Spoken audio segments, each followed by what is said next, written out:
Henry Ford's not the only person that's going to realize this is the way to keep his workers by paying them a higher wage. Remember, that was part of supply-side economics. As long as you're paying people a higher wage, they're going to continue to work for you and continue to spend more money. Many other companies realize it too, and that's going to actually begin to result in some pretty intense changes to American cultural society, because as people end up earning more and more money, people actually begin to realize that they can pay off their debt over time.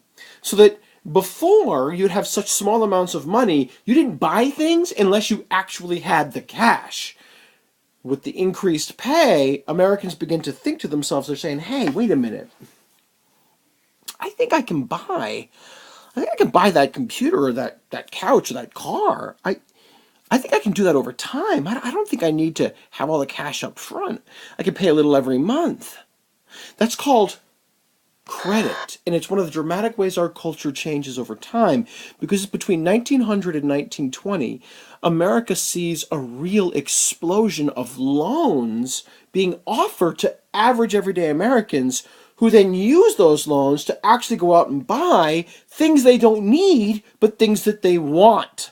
This is a really important concept, because it's not until the 1920s that you really have large numbers of Americans buying things that they actually just want, not things that they need. Things like razors and tissues and irons and all other kinds of consumer comfort goods that they don't really need. And it's all because of the emergence of credit. Credit is what helps these people buy cars or radios. I mean, what we end up seeing here is a huge consumer society. Wait for it. Woo! A huge consumer society, which means more and more Americans are going to be buying these goods on, as it says right here, credit. Two examples of this, some of the earliest things that begin to happen in the 1900s, you're going to see oil companies and diner club companies and even credit card companies like American Express. All in the 1900s to 1940, they begin to develop and they begin to expand. And department stores offer their own credit cards. Sears offers their own credit cards. Montgomery Ward offers their own credit cards. All these different places begin to offer their own charge cards or credit cards to continue to encourage people to buy, to consume. Remember, that supply side economics, right? The more you consume, the better companies do, the more they can pay you. The more you end up making, the more you can consume, and around it goes, right? As long as we're buying, our economy is going to be great in the 1920s. Most things that are big payment purchases in the 1920s are bought on credit. 75% of radios, 60% of cars, all are bought on credit.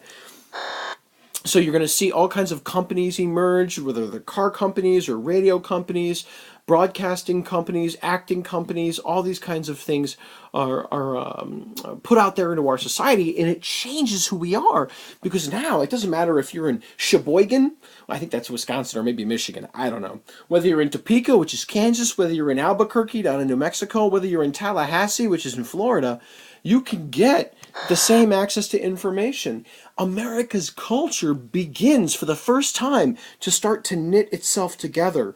We're starting to get a national culture, one broadcast, one set of news, one kind of message reaching the people, not as localized, northeast, south, northeast, midwest, Rocky Mountain, Great Plains. We're starting to see more of a kind of United States concept of embracing and understanding the news. That's a big change. And a lot of it is thanks to credit.